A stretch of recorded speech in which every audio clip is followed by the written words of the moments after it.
Everyone, मैं Sanchita Jain magnet brains Hindi medium channel पर आप सभी का स्वागत करती हूँ। मैग्नेट ब्रेन्स प्रोवाइड कराता है आपको क्वालिटी एजुकेशन, वो भी बिल्कुल फ्री। हम प्रोवाइड कराते हैं आपको क्लास 7 से लेके क्लास 12 तक के सारे कोर्सेज। तो देर किस बात की, आइए और जुड़िए मैग्नेट ब्रेन्स के साथ। आज के सेशन में मैं लेके आई हूँ आप सभी के लिए क्लास 9th की सोशल साइंस में इकोनॉमिक्स का एक चैप्टर भारत में खाद्य सुरक्षा, जिसका आज हम करेंगे वन शॉट रिवीजन यानी कि कंप्लीट चैप्टर रिवीजन। ये चैप्टर जो है मैंने कई सारे पार्ट में आपको पढ़ाया है, 3 पार्ट में ये चैप्टर मैंने कंप्लीट किया है और उसके बाद इस चैप्टर के एनसीईआरटी सॉल्यूशंस, एमसीक्यू और एमआईक्यू, ये सारी चीज़ें जो है प्लेलिस्ट में अवेलेबल हैं और इस वीडियो के नीचे जो डिस्क्रिप्शन बॉक्स दिया है उस लिंक में आप क्लिक करेंगे तो वहाँ पर भी ये सारी चीज़ें अवेलेबल हैं। तो इस चैप्टर के कंप्लीट चैप्टर रिवीजन या वन शॉट रिवीजन को शुरू करने से पहले आप सभी इस सेशन को ज़्यादा से ज़्यादा लाइक कर दें और ज़्यादा से ज़्यादा शेयर कर दें। तो अब करते हैं अपन शुरू भारत में खाद्य सुरक्षा का कंप्लीट चैप्टर रिवीजन। तो सबसे पहले जो है हम इस चैप्टर के परिचय के बारे में जानेंगे, इंट्रोडक्शन के बारे में जानेंगे और जानेंगे कि इस चैप्टर में हमें कौन कौन से टॉपिक्स को कवर करना है। तो सबसे पहले देखें, चैप्टर का नाम ही है भारत में खाद्य सुरक्षा। ठीक है, तो सबसे पहले जानेंगे कि खाद्य सुरक्षा क्या है। खाद्य सुरक्षा क्या है, ठीक है, एक चीज जान ली। फिर जानेंगे खाद्य सुरक्षा क्यों, खाद्य सुरक्षा की जरूरत क्यों पड़ी, खाद्य सुरक्षा क्यों। उसके बाद जानेंगे 1970 के दशक में खाद्य सुरक्षा का अर्थ क्या है, 1970 के दशक में खाद्य सुरक्षा का अर्थ क्या था। और फिर जानेंगे राष्ट्रीय खाद्य सुरक्षा मिशन के बारे में। ये बात हो गई एक पार्ट की, ठीक है। इसके बाद हम इसके दूसरे पार्ट की बात करें तो दूसरा पार्ट जो है खाद्य असुरक्षा को लेके है। पहले तो हम जान लेंगे कि खाद्य सुरक्षा क्या है, क्यों है, कैसे आई। उसके बाद जानेंगे खाद्य असुरक्षा के बारे में कि भारत में खाद्य असुरक्षित कौन कौन है, खाद्य असुरक्षित समूह की कैटेगरी में कौन कौन से व्यक्ति आते हैं, इस बारे में जानेंगे। और फिर जानेंगे आपदा के समय खाद्य सुरक्षा कैसे प्रभावित होती है। आपदा यानी कि संकट, वो संकट जो बिना बताए आता है, वो आपदा जैसे कि प्राकृतिक आपदा, प्राकृतिक आपदाओं में बाढ़ की स्थिति उत्पन्न हो जाए, सूखा की स्थिति उत्पन्न हो जाए, अकाल की स्थिति उत्पन्न हो जाए, सुनामी की स्थिति उत्पन्न हो जाए, तो इन सभी स्थितियों में खाद्य सुरक्षा को कैसे बरकरार रखा जाए और आपदा के समय खाद्य सुरक्षा कैसे प्रभावित होती है, इस बारे में जानेंगे। उसके बाद देखें भारत में खाद्य सुरक्षा के प्रयास, भारत में खाद्य सुरक्षा के क्या क्या प्रयास करे गए हैं। पहला प्रयास जो कि हम जानेंगे बफर स्टॉक के बारे में कि भाई बफर स्टॉक क्या है। उसके बाद हम जानेंगे सार्वजनिक वितरण प्रणाली के बारे में कि भारत में सार्वजनिक वितरण प्रणाली के माध्यम से खाद्य सुरक्षा के कौन कौन से किस तरीके के प्रयास करे गए।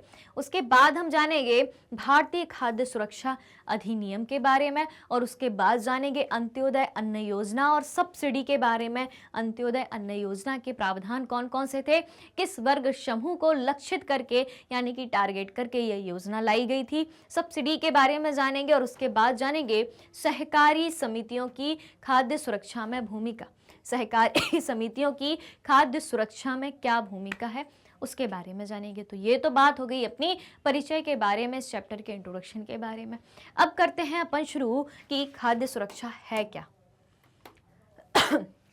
खाद्य सुरक्षा क्या है, खाद्य सुरक्षा की डेफिनेशन देख लें तो जीवन के लिए, हम सभी जानते हैं कि जीवन के लिए भोजन उतना ही जरूरी है, भोजन उतना ही आवश्यक है जितना कि सांस लेने के लिए वायु आवश्यक है। जिस तरीके से सांस लेने के लिए आपको ऑक्सीजन की आवश्यकता होती है, उसी तरीके से जीवन जीने के लिए आपके शरीर के लिए भोजन भी उतना ही आवश्यक है। तो खाद्य सुरक्षा का अर्थ है, खाद्य सुरक्षा का अर्थ है सभी लोगों के लिए सदैव भोजन की उपलब्धता।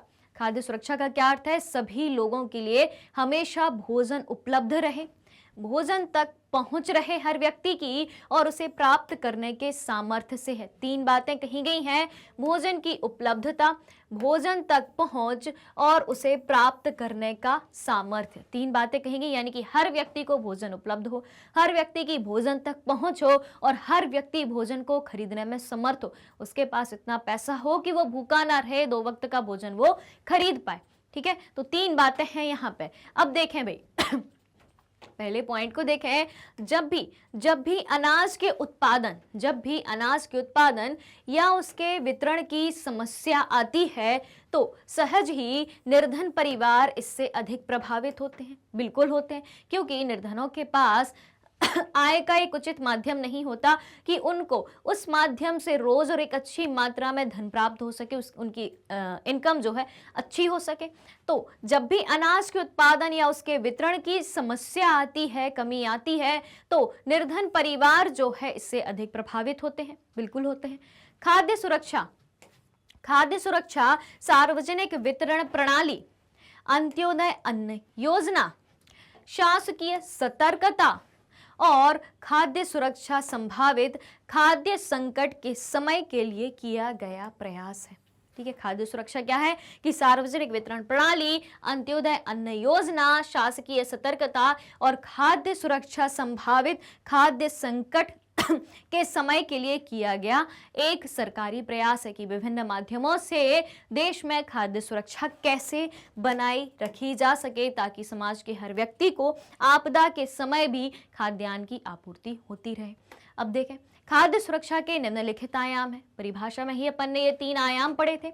तो आयाम यानी कि तत्व क्या है, एलिमेंट क्या है, उसमें किन किन चीजों को समाहित किया गया है, किन चीजों से मिलके वो बात बनती है, उसको कहा गया है आयाम। ठीक है, तो पहला आयाम या पहला एलिमेंट या पहला तत्व क्या है? खाद्य उपलब्धता। ठीक है, अब भाई खाद्य उपलब्धता का क्या मतलब है? खाद्य उपलब्धता का तात्पर्य देश में खाद्य उत्पादन, खाद्य आयात और सरकारी अनाज भंडारों में संचित पिछले वर्षों के स्टॉक से है। यानी कि हमारे देश में खाद्यान्न जो है, अनाज जो है, कितनी मात्रा में उपलब्ध है, कहां कहां उपलब्ध है। तो खाद्य उपलब्धता का तात्पर्य है देश में खाद्य उत्पादन, खाद्य आयात और सरकारी अनाज भंडारों में संचित पिछले वर्षों के स्टॉक से है। खाद्य पहुंच का अर्थ है कि खाद्य समाज के प्रत्येक व्यक्ति को निर्बाध रूप से उपलब्ध हो। क्या है खाद्य पहुंच का अर्थ? कि खाद्य जो है समाज के प्रत्येक व्यक्ति को निर्बाध रूप से उपलब्ध हो। दूसरा आयाम या दूसरा एलिमेंट क्या है? खाद्य पहुंच। तो इसका अर्थ है कि खाद्य जो है, खाद्यान्न पदार्थ जो है, अनाज जो है, समाज के प्रत्येक व्यक्ति तक निर्बाध रूप से बिना बाधा के उपलब्ध हो, उस खाद्यान्न पर हर व्यक्ति की पहुंच हो। तीसरा आयाम है या तीसरा एलिमेंट है सामर्थ्य। सामर्थ्य का क्या अर्थ है? सामर्थ्य का अर्थ है कि लोगों के पास अपनी भोजन व आवश्यकताओं को पूरा करने के लिए पर्याप्त और पौष्टिक भोजन खरीदने के लिए धन उपलब्ध हो। यानी कि हर व्यक्ति इतना समर्थ हो कि वो अपनी भोजन व आवश्यकताओं को पूरा करने के लिए पर्याप्त और पौष्टिक भोजन खरीदने के लिए उसके पास धन उपलब्ध हो। जितनी उसकी भूख है, जितनी उसके परिवार के लोग हैं और उनकी जितनी भूख है, उतना धन खरीद सके, उतना भोजन खरीद सके, उतनी मात्रा में जो है भोजन खरीद सके, वो क्या कहलाएगी? वो कहलाएगी पर्याप्तता। और पौष्टिक भोजन खरीदने के लिए धन उपलब्ध हो, यानी कि पौष्टिक भोजन, सारे पोषक तत्वों से युक्त जो भोजन है वो उसमें खरीदने की सामर्थ्य उत्पन्न हो।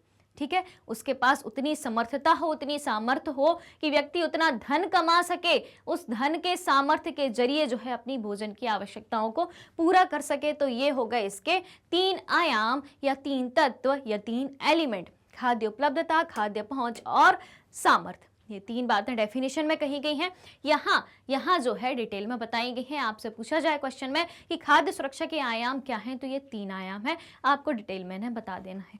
अब देखें, किसी देश अथवा राज्य में खाद्य सुरक्षा तभी सुनिश्चित होती है जब, भाई किसी देश अथवा राज्य में खाद्य सुरक्षा कब सुनिश्चित होती है? तो तब सुनिश्चित होती है जब सभी लोगों के लिए पर्याप्त खाद्य उपलब्ध हो। ठीक है, उपलब्धता हो, सभी लोगों के पास स्वीकार्य गुणवत्ता के खाद्य पदार्थ को खरीदने की क्षमता हो। ठीक है, यानी कि सामर्थ्य हो, सभी व्यक्ति जो हैं गुणवत्ता पूर्ण भोजन कर सकें, गुणवत्ता के साथ खाद्य पदार्थ को खरीदने की उनके पास सामर्थ्य हो या क्षमता हो, और खाद्य की उपलब्धता में कोई बाधा भी ना हो, उपलब्धता की बात भी आ गई, यानी कि हर व्यक्ति को बिना बाधा के खाद्यान्न उपलब्ध होता रहे, खाद्यान्नों तक हर व्यक्ति बिना बाधा के पहुंच पाए। तो ये 3 बातें हो गई कि किसी भी देश अथवा राज्य में खाद्य सुरक्षा तभी सुनिश्चित होती है जब ये सारी बातें हों। ठीक है, अब बढ़ते हैं अपन आगे। खाद्य सुरक्षा क्यों? खाद्य सुरक्षा क्यों? सवाल उत्पन्न होता है कि खाद्य सुरक्षा तो करी गई है, लेकिन क्यों करी गई है, क्या जरूरत है इसकी? तो देखें समाज का अधिक गरीब वर्ग जो है हर समय खाद्य असुरक्षा से ग्रस्त रह सकता है, बिल्कुल रह सकता है, क्योंकि उसके पास रोजगार की नियमितता और निश्चितता नहीं रहती कि उसके पास रोजगार हो ही, और जो रोजगार का साधन है उसके पास, वो इतना पर्याप्त धन नहीं कमा पाता उस रोजगार से कि वो अपनी और अपने परिवार की भोजन संबंधी जरूरतों की पूर्ति भी कर पाए।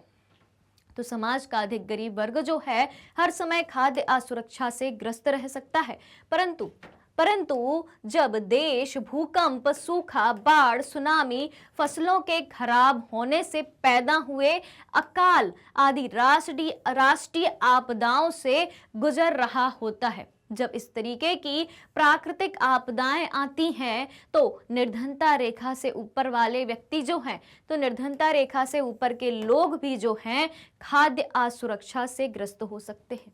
ठीक है, एक स्थिति तो ऐसी रहती है कि समाज का गरीब वर्ग, जो अधिक गरीब वर्ग है, वो हमेशा खाद्य असुरक्षा से प्रभावित रह सकता है, लेकिन एक ऐसी भी परिस्थिति आती है कि जब प्राकृतिक आपदा की बारी आती है तो निर्धनता रेखा से ऊपर के भी जो व्यक्ति हैं वो भी इस असुरक्षा से खतरे में पड़ सकते हैं। तो इसलिए जो है खाद्य सुरक्षा की आवश्यकता पड़ी। उसके बाद देखें 1970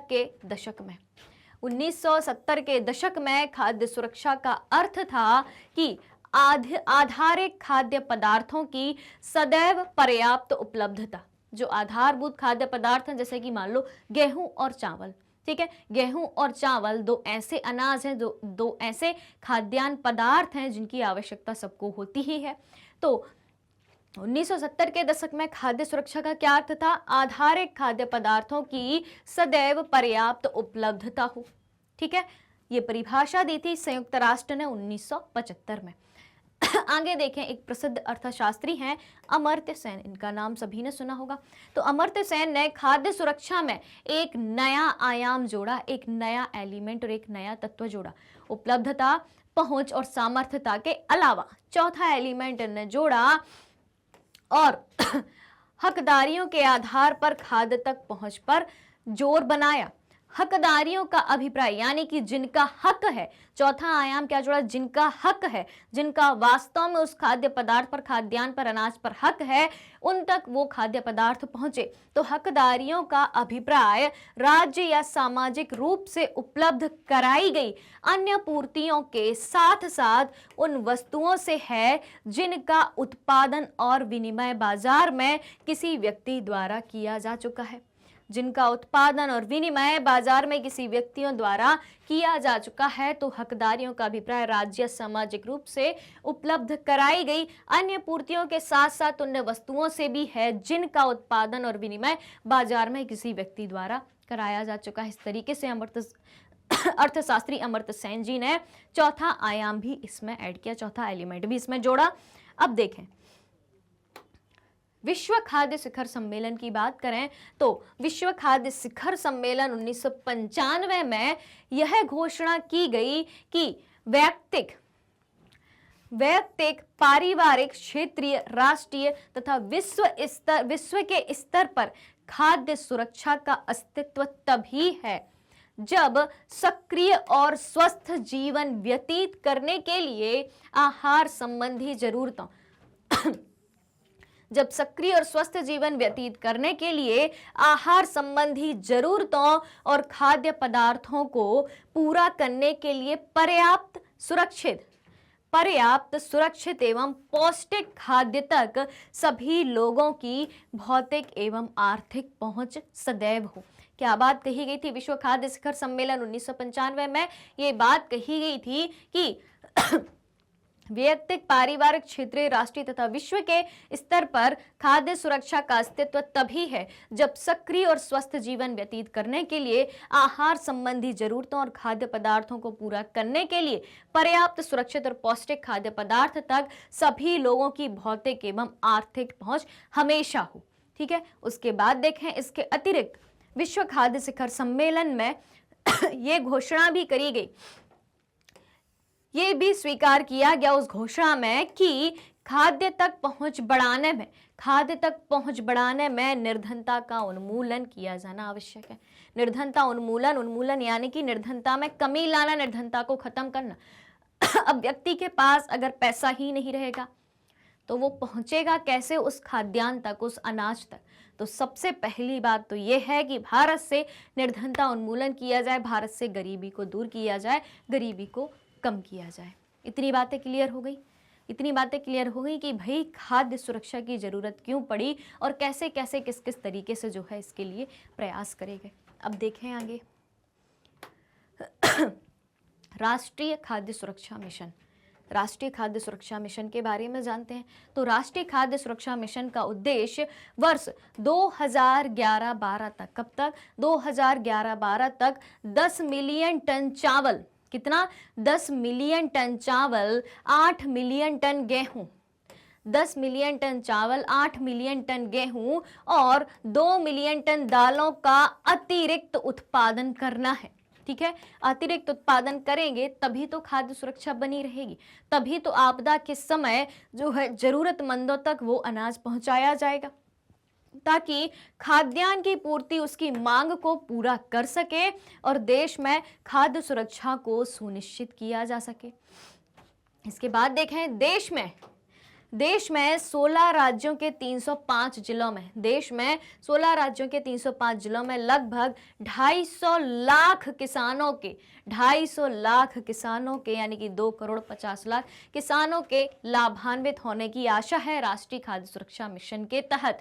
उसके बाद देखें, कुछ क्षेत्रों जिनमें किसान मिशन के प्रचलनात्मक दिशा निर्देशों के अनुसार वित्तीय सहायता पाने के पात्र हो सकते हैं, उनमें क्या शामिल है भाई? उनमें क्या शामिल है? कुछ क्षेत्रों जिनमें किसान मिशन के प्रचलनात्मक दिशा निर्देशों के अनुसार वित्तीय सहायता पाने के पात्र हो सकते हैं, उनमें शामिल है बेहतर गुणवत्ता वाले बीज, फार्म मशीनरी, यानी कि किसानों को जो है बेहतर गुणवत्ता वाले बीज प्रदान करे जाएं। ठीक है, ताकि फसल अच्छी हो। फार्म मशीनरी हो, यानी कि खेतों में जिन मशीनों का प्रयोग होना हो वो मशीनें उपलब्ध हो ताकि उत्पादकता बढ़ाई जा सके। खेत पर जल प्रबंधन हो, हर खेत पर जो है जल की सुविधा हो, सिंचाई की सुविधा के लिए जल प्रबंधन हो। कीटनाशियों के कुशलतम प्रयोग हेतु समेकित कीट प्रबंधन हो, फसल में जब कीड़े हो जाते हैं तो कीटनाशियों के कुशलतम प्रयोग हेतु समेकित कीट प्रबंधन की भी व्यवस्था हो। उसके बाद मृदा स्वास्थ्य बढ़ाने यानी कि मिट्टी को उपजाऊ बनाने के लिए जो है समेकित पोषक तत्वों का भी मृदा के लिए प्रबंधन किया जाए। तो जब ये सारी चीजें की जाएंगी, जो खेती की आधारभूत आवश्यकताएं हैं, जब उन आवश्यकताओं को पूरा किया जाएगा, अच्छे किस्म के बीज, मृदा स्वास्थ्य को बढ़ाया जाएगा, खेत पर जल प्रबंधन होगा, मशीनों का प्रयोग होगा और कीटनाशियों का कुशलतम प्रयोग होगा, तभी जो है कृषि की पैदावार बढ़ाई जा सकेगी। और कृषि की पैदावार बढ़ाई जाएगी तो खाद्य सुरक्षा तो हो ही जाएगी। ठीक है, हर व्यक्ति तक जो है खाद्यान्न पदार्थ, अनाज जो है आसानी से भरपूर मात्रा में उपलब्ध कराया जा सकेगा। तो किसानों को आगे देखें, किसानों को लाभ पहुंचाने वाले अन्य क्रियाकलापों में निम्न चीजें सम्मिलित हैं। कौन कौन सी? बड़े पैमाने पर क्षेत्र प्रदर्शनों के जरिए उन्नत पैकेज पद्धतियों का प्रदर्शन। ठीक है, और दूसरी बात, विस्तार समर्थन प्रदान करने के लिए कृषक फील्ड स्कूलों FFS का आयोजन। ये सारी बातें करी गई। अब देखें आगे, खाद्य असुरक्षित कौन है? ठीक है, अब हम बढ़ेंगे खाद्य असुरक्षा के बारे में। अभी तक तो हमने देखा खाद्य सुरक्षा, अब हम देखेंगे खाद्य असुरक्षा। तो खाद्य असुरक्षा में सबसे पहले जानेंगे कि खाद्य असुरक्षित हैं कौन। यद्यपि भारत में लोगों का एक बड़ा वर्ग खाद्य एवं पोषण की दृष्टि से असुरक्षित है, परंतु इससे सर्वाधिक प्रभावित वर्गों में निम्नलिखित शामिल हैं। यद्यपि भारत में लोगों का एक बड़ा वर्ग खाद्य एवं पोषण की दृष्टि से असुरक्षित है, परंतु इससे सर्वाधिक प्रभावित वर्गों में निम्नलिखित शामिल हैं, जैसे कि भूमिहीन, जिनके पास स्वयं की भूमि नहीं है, जो थोड़ी बहुत अथवा नगण्य भूमि पर निर्भर है, या तो भूमि है ही नहीं या थोड़ी बहुत है या ना के बराबर ही है, उस पर ही निर्भर है, वो खाद्य असुरक्षित है। उसके बाद देखें पारंपरिक दस्तकार, ठीक है, पारंपरिक रूप से जो अपनी दस्तकारी करते हुए आ रहे हैं, प्राचीन कलाओं से संबंधित जो कार्य करते हुए आ रहे हैं वो व्यक्ति। फिर देखें पारंपरिक सेवाएं प्रदान करने वाले लोग, ठीक है, जैसे कि ग्रामीण क्षेत्रों में कुछ व्यक्ति अपने पुराने धंधों को ही लेके हुए चलते हैं, पुराने व्यवसाय को लेके हुए ही चलते हैं, जो धंधा उनकी पीढ़ियों से चलता हुआ आ रहा है। जैसे कि मान लो नाई का व्यवसाय अपन देख लें, कोई व्यक्ति कई वर्षों से, सदियों से नाई जो है, ठीक है, वही उनका पेशा हो, अब उस चीज को ना आगे बढ़ाना चाहता है कि वो ही बड़े रूप में करे, या फिर कोई नई चीज की तरफ मूव करे, ठीक है। तो ऐसे व्यक्ति जो शुरू से एक ही पेशा अपनाए हुए चलते हैं और उनकी आमदनी उतनी अधिक नहीं होती है, तो ऐसे व्यक्ति जो है खाद्य असुरक्षित समूह की कैटेगरी में आते हैं। उसके बाद देखें अपना छोटा मोटा काम करने वाले कामगार और निराश्रित भिखारी, ऐसे कामगार जो अपना छोटा मोटा काम करते हैं, ऐसे कामगार जो अपना छोटा मोटा काम करते हैं और निराश्रित हैं, ठीक है, उनका कोई सहारा भी नहीं है, और भिखारी, ये सब किस कैटेगरी में आते हैं? खाद्य असुरक्षित की कैटेगरी में आते हैं, खाद्य असुरक्षित समूह के नाम से जाने जाते हैं, यानी कि इनके लिए सर्वाधिक खाद्य सुरक्षा की जरूरत है। क्लियर हो गई इतनी बात? अब देखें शहरी क्षेत्रों में खाद्य की दृष्टि से असुरक्षित वे परिवार हैं। शहरी क्षेत्रों में खाद्य असुरक्षित व्यक्ति कौन है? तो वे परिवार हैं जिनके कामकाजी सदस्य जो है प्रायः कम वेतन वाले व्यवसाय, जिनमें कम वेतन मिलता है और अनियत श्रम बाजार में काम करते हैं, यानी कि जो मजदूरी का काम करते हैं और मजदूरी भी उन्हें अनियत मिलती है, यानी कि रोज काम करना नहीं मिलता है, काम की अनिश्चितता है, बंधा हुआ काम नहीं है कि ये काम रोज करना ही है, वो व्यक्ति आते हैं। ये कामगार अधिकतर मौसमी कार्यों में लगे हुए होते हैं। मौसमी कार्य जैसे कि कृषि संबंधी कार्य मौसमी कार्य है, जब भी फसल की बुआई होगी तब काम मिलेगा, जब फसल की कटाई होगी तब काम मिलेगा। तो ये कामगार अधिकतर मौसमी कार्यों में लगे हैं और उनको इतनी कम मजदूरी दी जाती है कि वे मात्र जीवित ही रह सकते हैं। उसके बाद देखें खाद्य पदार्थ खरीदने में असमर्थ हैं वे व्यक्ति, और उसके साथ सामाजिक संरचना भी खाद्य की दृष्टि से असुरक्षा में भूमिका निभाती है। सामाजिक संरचना जैसे कि गरीब अमीर का भेद, गरीब और गरीब होता जाता है, अमीर और अमीर होता जाता है, यानी कि गरीबों तक वो सारी सुविधाएं पहुंच ही नहीं पाती। तो ये चीजें क्या है? सामाजिक संरचना जो है, सामाजिक संरचना भी खाद्य की दृष्टि से असुरक्षा में भूमिका निभाती है। उसके बाद देखें अनुसूचित जाति यानी कि शेड्यूल्ड कास्ट, अनुसूचित जनजाति, शेड्यूल्ड ट्राइब्स और अन्य पिछड़ी जातियों के कुछ वर्गों, इनमें से निचली जातियां का या तो भूमि का आधार कमजोर होता है, भूमि नहीं होती है, ठीक है, या तो भूमि ही नहीं है, या फिर उनकी भूमि की उत्पादकता जो है वो बहुत कम होती है। वे व्यक्ति खाद्य की दृष्टि से शीघ्र असुरक्षित हो जाते हैं। तो हमने जाना कि खाद्य असुरक्षित कैटेगरी में कौन से व्यक्ति आते हैं, खाद्य असुरक्षा की दृष्टि से कौन से व्यक्ति जो हैं खाद्य असुरक्षित समूह में आते हैं। इतनी सारी बातें जानी। चलिए तो अब बढ़ते हैं अपन आगे। चलिए तो वे लोग भी खाद्य की दृष्टि से सर्वाधिक असुरक्षित होते हैं जो प्राकृतिक आपदाओं से प्रभावित होते हैं। प्राकृतिक आपदाएं जैसे कि किसी क्षेत्र में बाढ़, सूखा या अकाल की स्थिति उत्पन्न हो जाए, तो जिन क्षेत्रों में प्राकृतिक आपदा आती है वहां के लोग भी खाद्य की दृष्टि से सर्वाधिक असुरक्षित होते हैं, और जिन्हें काम की तलाश में जो है दूसरी जगह जाना पड़ता है, क्योंकि वहां तो सब चीजें तहस नहस हो चुकी होती हैं, सब चीजें जो है नष्ट हो चुकी होती हैं, तो उन्हें दूसरी जगह जो है काम की तलाश में जाना पड़ता है। कुपोषण से सबसे अधिक महिलाएं प्रभावित होती हैं। भाई खाद्य असुरक्षा की बात हो रही है तो यहाँ पे ये एक पॉइंट मेंशन किया गया है, कुपोषण। कुपोषण से सबसे अधिक महिलाएं प्रभावित होती हैं, यानी कि महिलाएं भी कुपोषण जैसी बीमारी के तहत जो है खाद्य असुरक्षा की श्रेणी में आती हैं। कुपोषण क्या होता है? कुपोषण वो चीज है जब एक व्यक्ति को पर्याप्त मात्रा में और पोषक तत्वों से भरपूर भोजन ना मिले। पर्याप्त भोजन ना मिलना यानी कि जितनी उस व्यक्ति की भूख है उससे कम उसको भोजन मिले। जैसे कि मान लो कोई व्यक्ति की भूख जो है 4 रोटी की है लेकिन उसको सिर्फ 2 रोटी ही मिल पा रही हो, और उसके अलावा पोषण युक्त भोजन ना मिल पाना, उसका अर्थ ये होता है कि उसके भोजन में आवश्यक पोषक तत्व जैसे कि कार्बोहाइड्रेट, वसा, प्रोटीन, इन सब का ना होना कुपोषण का कारण बनता है। तो कुपोषण से सबसे अधिक प्रभावित कौन होता है? महिलाएं होती हैं। और यह गंभीर चिंता का विषय है, कुपोषण गंभीर चिंता का विषय है कि कुपोषण के कारण सर्वाधिक महिलाएं जो है प्रभावित होती हैं, क्योंकि इससे अजन्मे बच्चों का भी कुपोषण का खतरा रहता है। यानी कि जो बच्चे अजन्मे का मतलब क्या है? जिनका अभी जन्म नहीं हुआ है, वे बच्चे जो माँ की कोख में पल रहे हैं, उन बच्चों को भी कुपोषण का खतरा रहता है, क्योंकि उनकी माँ कुपोषित है तो उनको भी कुपोषण का खतरा बना रहता है। आगे बात करें तो खाद्य असुरक्षा से ग्रस्त आबादी का बड़ा भाग कौन होता है? गर्भवती महिला तथा दूध पिला रही महिलाओं तथा 5 वर्ष से कम उम्र के बच्चे जो हैं कुपोषण की कैटेगरी में आते हैं और खाद्य असुरक्षा से जो है ग्रसित रहते हैं। ये बात हो गई खाद्य असुरक्षा की।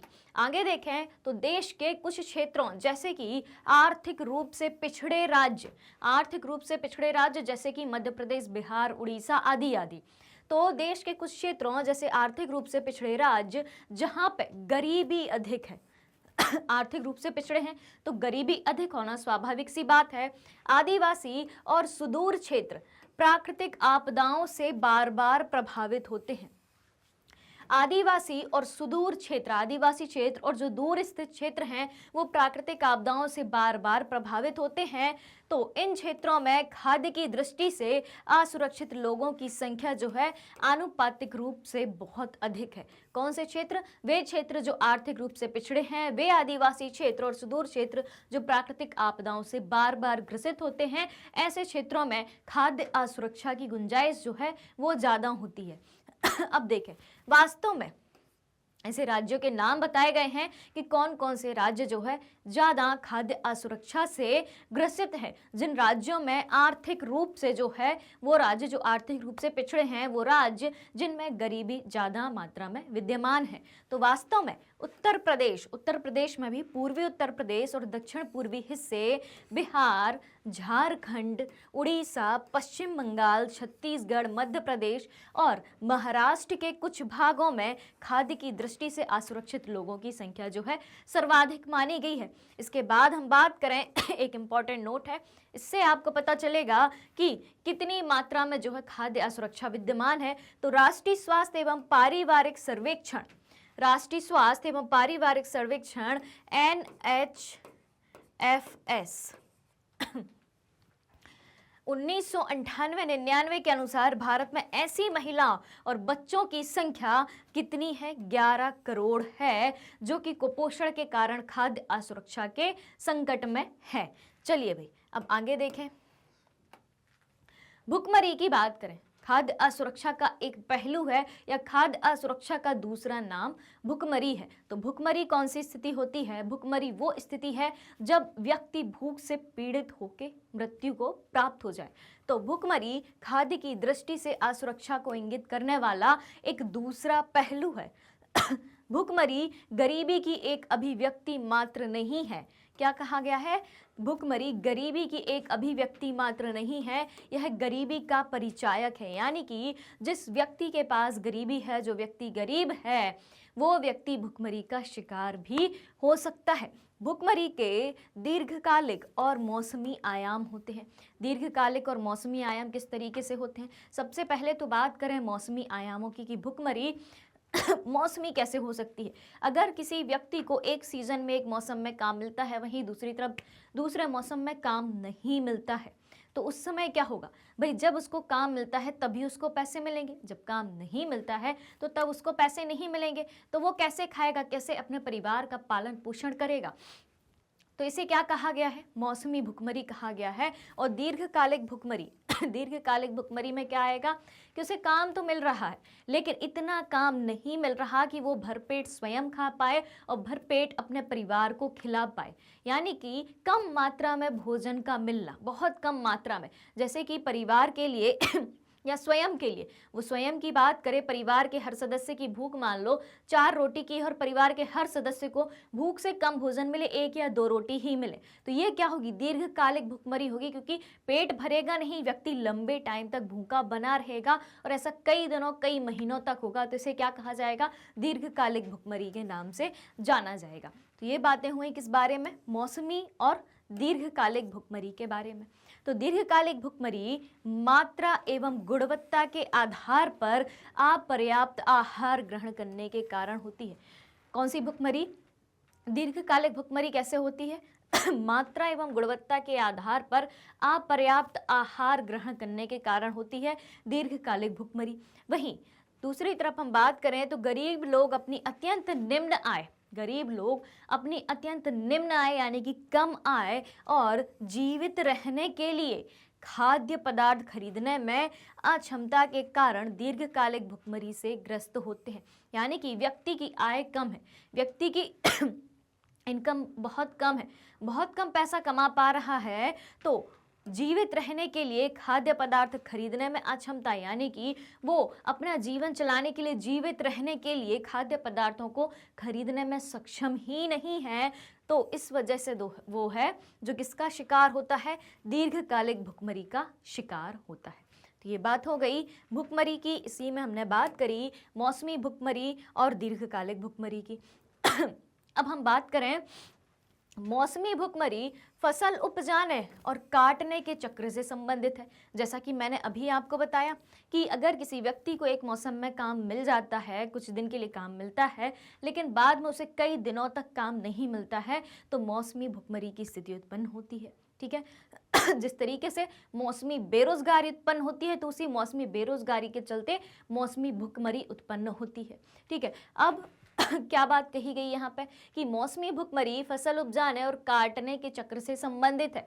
यानी कि मान लो कि जून जुलाई में फसल बोई गई, खरीफ की फसल बोई गई, और जब फसल की बुआई हुई, यानी कि जब फसल को उगाने के लिए फसल की बुआई हुई, तब तो मजदूरों को काम मिलेगा। फिर जब तक फसल कट के तैयार नहीं हो जाती तब तक जो है वो व्यक्ति फ्री बैठा रहा, तो क्या है, मौसमी बेरोजगारी है।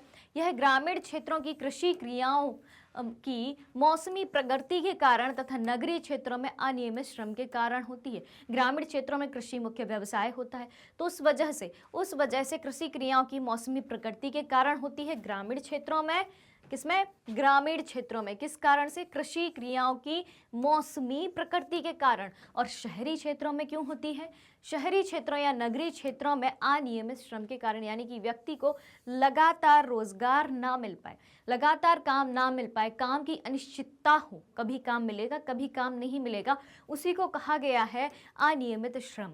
तो मौसमी भुखमरी ग्रामीण क्षेत्रों में कृषि क्रियाओं की मौसमी प्रकृति के कारण, और दूसरी बात नगरीय क्षेत्रों में अनियमित श्रम के कारण उत्पन्न होती है। आगे बात करें, जैसे बरसात के मौसम में अनियत निर्माण, श्रमिक को कम काम रहता है। इस तरह की भुखमरी तब होती है जब व्यक्ति पूरे वर्ष काम पाने में अक्षम रहता है। यानी कि व्यक्ति को जो है एक मौसम में काम मिल गया लेकिन पूरे वर्ष काम नहीं मिल रहा है, तो क्या है भाई, क्या है, वो मौसमी भुखमरी का शिकार है। तो दीर्घकालिक भुखमरी और मौसमी भुखमरी के बारे में हम बात कर चुके हैं, एक अपन चार्ट के माध्यम से भी इसमें समझ लेते हैं। भुखमरी के प्रकार को दर्शाया गया है। ठीक है, यहाँ पे भुखमरी के प्रकार दिए हैं, मौसमी भुखमरी, दीर्घकालिक भुखमरी, इनका यहाँ पे कुल योग। उसके बाद देखें तो वर्ष दिए हुए हैं, और ग्रामीण क्षेत्र में और शहरी क्षेत्रों में, ये 2 बातें करी गई हैं यहाँ पे। तो ग्रामीण क्षेत्रों में 1983 में मौसमी भुखमरी की हम बात करें तो मौसमी भुखमरी का आंकड़ा जो है हमें 16.2% नजर आता है। वहीं दीर्घकालिक भुखमरी की बात करें तो ग्रामीण क्षेत्रों में 2.3 आता है, जिसका कुल योग 18.5% बनता है। उसके बाद 1993-94 की बात करें तो 4.2% के साथ ये आंकड़ा 1983 की अपेक्षा बहुत कम होता हुआ नजर आता है। वहीं दीर्घकालिक भुखमरी में 0.9% आता है और इसका कुल योग जो है 1993-94 में हमें 5.1% दिखता है। उसके बाद हम 1999 से 2000 की बात करें ग्रामीण क्षेत्र में भुखमरी की, मौसमी भुखमरी की, तो उसमें 2.6% जो है मौसमी भुखमरी का आंकड़ा है और 0.7% जो है दीर्घकालिक भुखमरी का आंकड़ा है, जो कि कुल भुखमरी 3.3 यानी कि 3.3% को दर्शाता है। ठीक उसी प्रकार से हम शहरी भुखमरी की बात करें तो 1983 में जो है 5.6%, उसके बाद 1993-94 में घट के 1.1 और 1900 से 1999-2000 में 0.6 आता है। और यहाँ भी हमें दीर्घकालिक भुखमरी के ईयर वाइज जो है कम आंकड़े मिलते हैं, यानी कि दीर्घकालिक भुखमरी शहरी क्षेत्रों में हमें कम होती हुई नजर आती है। अब दोनों क्षेत्रों में, ग्रामीण और शहरी दोनों क्षेत्रों में जब भुखमरी कम होगी तो उनका कुल योग तो ऑब्वियस सी बात है कि कम होगा ही। तो ये हमने इस टेबल के माध्यम से समझ लिया। अगर आपको पेपर में भी ऐसा क्वेश्चन आता है कि मौसमी भुखमरी या दीर्घकालिक भुखमरी को समझाइए या भुखमरी को समझाइए, तो आपको क्या करना है, भुखमरी की परिभाषा लिखना है, फिर दीर्घकालिक भुखमरी क्या होती है और मौसमी भुखमरी क्या होती है वो लिखना है, और ये जो है आप टेबल बना सकते हैं। ठीक है, चलो भाई अब आगे देखें। खाद्य सुरक्षा में अगली बात है, स्वतंत्रता के बाद खाद्यान्नों में आत्मनिर्भर होना भारत का लक्ष्य रहा है। यानी कि जब भारत 1947 में आज़ाद हुआ तो 1947 के बाद से, स्वतंत्रता के बाद से खाद्यान्नों में आत्मनिर्भर होना, यानी कि खाद्य पदार्थों के लिए, खाद्यान्नों के लिए, अनाज के लिए हम स्वयं पर निर्भर रहें, हम दूसरे देशों से खाद्यान्नों का आयात ना करें, ये बात होती है खाद्यान्नों में आत्मनिर्भरता की। तो पहली बात करें इसमें कि स्वतंत्रता के पश्चात भारतीय नीति निर्माताओं ने खाद्यान्नों में आत्मनिर्भरता प्राप्त करने के सभी उपाय किए हैं। स्वतंत्रता के पश्चात भारतीय नीति निर्माताओं ने खाद्यान्नों में आत्मनिर्भरता प्राप्त करने के सभी उपाय किए हैं। भारत ने कृषि में एक नई रणनीति अपनाई। किस तरीके की नई रणनीति अपनाई? जिसका परिणाम या जिसकी परिणति हरित क्रांति में हुई। तो वो नई रणनीति क्या है? वो नई रणनीति है हरित क्रांति, विशेषकर गेहूं और चावल के उत्पादन में। ठीक है, तो हरित क्रांति में किन प्रमुख खाद्यान्नों को जगह दी गई? तो गेहूं उत्पादन और चावल उत्पादन को। तत्कालीन प्रधानमंत्री, उस समय प्रधानमंत्री थी श्रीमती इंदिरा गांधी जी। तो तत्कालीन प्रधानमंत्री इंदिरा गांधी ने जुलाई 1968 में गेहूं क्रांति शीर्षक से एक विशेष डाक टिकट भी जारी करी थी। हरित क्रांति कब शुरू हुई थी? हरित क्रांति शुरू हुई थी 1967 में। ठीक है, 1967 में शुरू हुई थी और उस समय प्रधानमंत्री थी श्रीमती इंदिरा गांधी। तो उन्होंने जुलाई 1968 में गेहूं क्रांति शीर्षक से एक विशेष डाक टिकट जारी कर कृषि के क्षेत्र में हरित क्रांति का प्रभावशाली प्रगति को आधारिक रूप से दर्जा दिया था।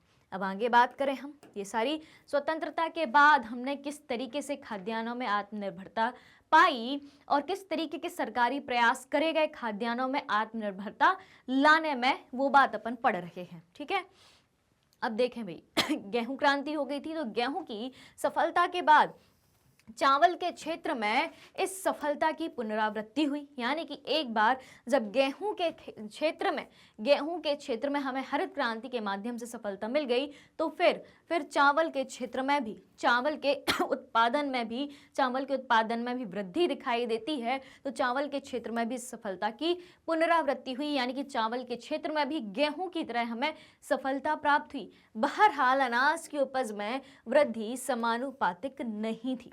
ठीक है। उसके बाद देखें उत्तर प्रदेश और मध्य प्रदेश में, उत्तर प्रदेश और मध्य प्रदेश में सर्वाधिक वृद्धि हुई हरित क्रांति के माध्यम से, जो कि 44.01 और 30.21 करोड़ टन क्रमशः 2015 और 16 का आंकड़ा दर्शाता है उत्तर प्रदेश और मध्य प्रदेश में। क्लियर हो गई इतनी बात। अब देखें भाई क्या है आगे। सरकार द्वारा सावधानी पूर्वक तैयार की गई खाद्य सुरक्षा व्यवस्था के कारण देश में खराब मौसम स्थितियों के बावजूद भी अथवा किसी अन्य कारण से अनाज की उपलब्धता और भी सुनिश्चित हो गई। वही हरित क्रांति का प्रभाव इस तरीके से देखा गया। और दूसरी तरफ सरकार द्वारा सावधानी पूर्वक जो खाद्य सुरक्षा की तैयारी करी गई थी और हरित क्रांति के माध्यम से करी गई थी, तो देश में अगर मौसम की स्थिति भी बिगड़ती है या कोई अन्य कारण भी आता है, तब भी देश में पर्याप्त खाद्यान्न जो है उस समय मौजूद था। और वर्तमान में भी हरित क्रांति के माध्यम से अतिरिक्त खाद्यान्न उत्पादन हो रहा है। तो अनाज की उपलब्धता और भी सुनिश्चित हो गई कि हमेशा जो है कैसी भी परिस्थिति आए, लेकिन अनाज जो है हमेशा उपलब्ध रहेगा। इस व्यवस्था के दो घटक हैं भाई। किन घटकों के माध्यम से जो है, किन बातों के माध्यम से, किन सुविधाओं के माध्यम से जो है अनाज की उपलब्धता हर व्यक्ति तक सुनिश्चित की गई, वो दो बातें हैं या दो घटक हैं। एक है अपना बफर स्टॉक और दूसरा है अपना सार्वजनिक वितरण प्रणाली। तो कौन से दो घटक हैं अनाज की उपलब्धता सुनिश्चित कराने के? एक है बफर स्टॉक और दूसरा है सार्वजनिक वितरण प्रणाली। अब देखें, अकाल के दौरान खाद्यान्न में आत्मनिर्भरता। अकाल के दौरान खाद्यान्न में आत्मनिर्भरता की बात करें तो किसी प्राकृतिक आपदा जैसे कि बाढ़, सूखा, अकाल, भूकंप, महामारी, ठीक है, आदि के कारण खाद्यान्न की कुल उपज में गिरावट आती है। इससे प्रभावित क्षेत्र में खाद्य की कमी हो जाती है और खाद्य की कमी के कारण क्या होता है भाई, कीमतें बढ़ जाती हैं। अगर कोई प्राकृतिक आपदा किसी क्षेत्र विशेष में आती है या किसी पूरे देश में आती है तो उसके कारण खाद्यान्न की कुल उपज में गिरावट आ जाती है। ठीक है, इससे प्रभावित क्षेत्र में खाद्य की कमी होगी और जब खाद्य की कमी होगी तो कीमतें तो बढ़ेंगी ही। वही खाद्य पदार्थ, वही अनाज, वही वस्तु लंबी कीमतों पर बिकेगी, ऊंची कीमतों पर बिकेगी। उसके बाद देखें, खाद्य की कमी के कारण कीमतें बढ़ जाती हैं। ठीक है, और ऐसी परिस्थिति में लोग ऊंची कीमतों पर खाद्य पदार्थ नहीं खरीद सकते। क्यों नहीं खरीद सकते? क्योंकि कम आय के कारण उच्च कीमत पर खाद्य पदार्थ पाना उनकी पहुंच से बाहर है। भाई आय तो उनकी कम ही है और कोई आपदा आती है जब, तो और ज़्यादा आय कम हो जाती है और इनकम कम हो जाती है। अब उस समय जब खाद्य पदार्थों की, खाद्यान्नों की, अनाजों की कीमतें बढ़ जाए तो क्या होगा भाई, गरीबी में आटा गीला वाली कहावत जो है सिद्ध हो जाएगी। ठीक है, कि एक तरफ तो उनकी इनकम कम है, दूसरी तरफ प्राकृतिक आपदा के चलते इनकम और कम हो गई, वो जान माल से भी हाथ धो बैठे और उसी दौरान खाद्यान्न की कमी के कारण खाद्यान्न की, अनाज की कीमतें भी बढ़ जाएं, तब क्या होगा भाई, तब क्या होगा तब वो कैसे आगे का जीवन यापन कर पाएंगे, तब वो कैसे अपना दो वक्त का पेट भर पाएंगे। तो भाई इसी समस्या के समाधान के लिए जो है बफर स्टॉक और सार्वजनिक वितरण प्रणाली की व्यवस्था करी गई। अगर यह आपदा अधिक विस्तृत क्षेत्र में आती है या अधिक लंबे समय तक वो आपदा बनी रहती है तो भुखमरी की स्थिति पैदा हो जाती है। बिल्कुल, अगर लंबे समय तक उस आपदा का प्रभाव बना हुआ है और वो आपदा एक बड़े क्षेत्र में आ रही है तो भुखमरी की स्थिति बनना तो स्वाभाविक सी बात है। ठीक है, देश में बढ़ती आबादी ने, भाई जनसंख्या वृद्धि की बात हो रही है अब यहाँ पे, तो देश में बढ़ती आबादी ने कई समस्याओं को जन्म दिया है, जिससे कई राज्यों में भीषण अकाल भी आम बात है। बिल्कुल है। इस कारण जहाँ एक ओर लोग भूखे रह रहे हों, वहीं गरीबी पर अंकुश भी नहीं लग पा रहा। भाई गरीबी भी कम नहीं हो पा रही और भूखे भी हैं लोग। अब गरीबी कम नहीं हो पा रही तो भूखमरी को कैसे कम करेंगे? जब गरीबी जो है, जब गरीबी खत्म हो जाएगी या व्यक्ति इतना कमा पाए कि वो अच्छे से खा पाए, अच्छे से रह पाए, तब भुखमरी खत्म हो पाएगी। भारत में जो सबसे भयानक अकाल पड़ा, अपन अकाल की बात कर रहे हैं भाई, तो भारत में जो सबसे भयानक अकाल पड़ा, आज़ादी के पूर्व पड़ा था वो अकाल, वो था 1943 का। 1943 का बंगाल का अकाल था, जिसे बंगाल का भयानक अकाल, ग्रेट फेमाइन ऑफ बंगाल कहा जाता है, जिसकी विभीषिका की चर्चा नोबेल पुरस्कार विजेता एवं विख्यात अर्थशास्त्री अमर्त्य सेन ने भी की है। तो 1943 में आज़ादी के पहले बंगाल में एक बहुत बड़ा अकाल आया था। उस समय भारत के बंगाल प्रांत में भारत के बंगाल प्रांत में करीब 30 लाख लोग, थोड़े ना बहुत, 30 लाख लोग 1943 में बंगाल अकाल के कारण बंगाल के 30 लाख लोग जो है भूख से मर गए थे। उसके बाद हम बात करें बफर स्टॉक की। भाई बफर स्टॉक क्या है, और दूसरी बात क्या, सार्वजनिक वितरण प्रणाली कि भारत में खाद्यान्न की उपलब्धता के लिए कौन कौन से प्रयास करे थे सरकार ने। 2 महत्वपूर्ण बड़े प्रयास करे थे। एक प्रयास क्या था, एक प्रयास था बफर स्टॉक और दूसरा था सार्वजनिक वितरण प्रणाली। तो अब भारत में खाद्य सुरक्षा के प्रयासों की अपन बात करने वाले हैं। सबसे पहले हम जानेंगे कि बफर स्टॉक क्या है। तो बफर स्टॉक भारतीय खाद्य निगम FCI यानी कि food corporation of India, food corporation of India, ठीक है। बफर स्टॉक भारतीय खाद्य निगम FCI food corporation of India के माध्यम से सरकार द्वारा अधिप्राप्त अनाज, गेहूं और चावल का भंडार है। बफर स्टॉक में क्या होता है, जो भारतीय खाद्य निगम है, ठीक है, भारत सरकार का ही एक विभाग है, भारतीय खाद्य निगम FCI food corporation of India वो जो है किसानों से अनाजों की खरीदी करता है। उन राज्यों के किसानों से खरीदी करता है जिस राज्य में उस वर्ष ज़्यादा उत्पादन हुआ हो, तो उनसे जो है एक निश्चित कीमत पर किसान से जो है भारतीय खाद्य निगम अनाजों की खरीद करता है, और उसमें मुख्य खरीद किसकी होती है, गेहूं और चावल की होती है। और फिर उस अनाज को बड़े बड़े भंडार गृहों में सुरक्षित रख दिया जाता है, जिसे जाना जाता है बफर स्टॉक के नाम से। तो भारतीय खाद्य निगम अधिशेष उत्पादन यानी कि ज़्यादा उत्पादन वाले राज्यों में किसानों से गेहूं और चावल खरीदता है।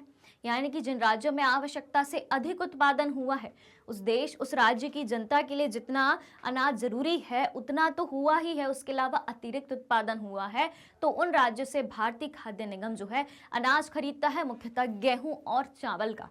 ठीक है, गेहूं और चावल की खरीदारी होती है। तो किसानों को उनकी फसल के लिए पहले से घोषित कीमतें दी जाती हैं। ठीक है, यानी कि ये कीमत जो है फसल की बुआई के पहले ही निश्चित कर ली जाती है कि हम आपके लिए इस अनाज की इतनी कीमत देंगे। फिर चाहे उस वर्ष फसल कैसी भी हुई हो, कितना भी घाटा क्यों ना लग रहा हो, उसी कीमत पर सरकार जो है किसानों से वो अनाज खरीदती है। इस मूल्य को क्या कहा जाता है, किसानों को उनकी फसल के लिए पहले से कीमतें घोषित कर दी जाती हैं, तो उस मूल्य को, उस कीमत को क्या कहा जाता है, न्यूनतम समर्थन कीमत कहा जाता है।